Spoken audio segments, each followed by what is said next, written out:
The Mississippi River, this textbook says, is depositing sediments at the rate of 80,000 tons every hour. It is known as the Muddy Mississippi. If you've ever gone to visit the Mississippi, any place in New Orleans or even south of St. Louis, it's just real murky water because there's so much erosion. A large drainage basin drains into the Mississippi and lots of topsoil goes with it. The Mississippi is moving very slowly. It only drops 8 inches a mile on the average in its 920-mile run from up north clear down to the New Orleans Delta. But as it brings this mud down there, eventually when it slows down, the mud drops out. Sediment drops out of the river, and it makes this delta. A delta is made of mud that a river carried in and then dropped off. As long as the faster water moves, the more sediments it can hold, and the bigger chunks of sediment it can hold. As soon as it slows down, they drop off.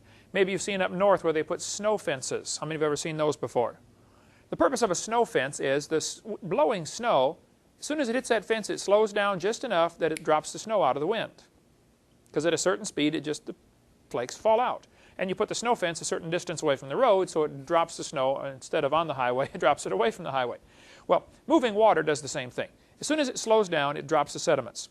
That's why you see sandbars at places where the river turns and bends. It drops the sediments out and makes sandbars right there in the bends of the river. Mississippi River is dropping all this sediment in New Orleans, and it's making this delta grow larger and larger. The sediment, or the mud, probably really starts up near Memphis, Tennessee. All the rest of it is filled in with sediments, clear down to Louisiana. Because it's all sediments, the whole state of Louisiana, or most of the state of Louisiana, is slowly sinking. Very difficult to build a highway and keep it strong across Louisiana. Drive over Highway 20 sometime and you'll see what I'm talking about. So every few years they got to repair it because it's on spongy ground. There just isn't a good way to build a solid highway. But this delta is growing larger. Estimates range from 10,000 to 30,000, so I picked a high number to be merciful to the evolutionists, to give them all the benefit of the doubt I can. The delta is certainly less than 30,000 years old. The Mississippi changes course all the time. It used to, till the town of New Orleans became so dependent on the Mississippi. It's trying to change course again.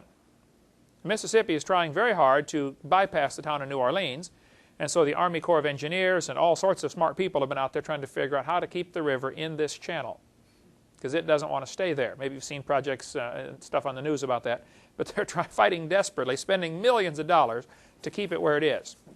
Because if that section of the Mississippi dried up, well, the whole town of New Orleans loses a lot of industry, because now their boats can't go, and it all goes back to money. But the delta is about 30,000 years or less.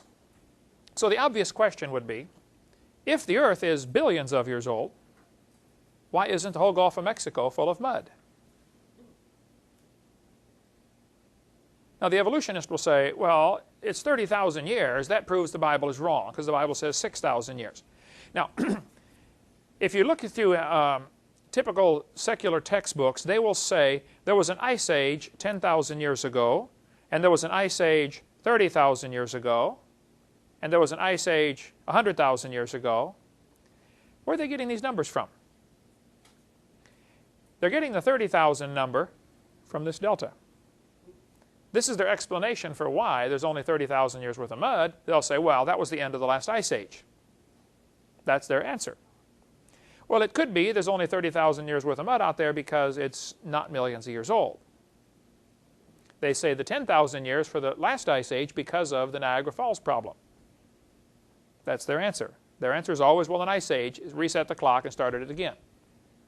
Well, maybe so, but maybe the Earth is not millions of years old. The fact is, it's not full of mud.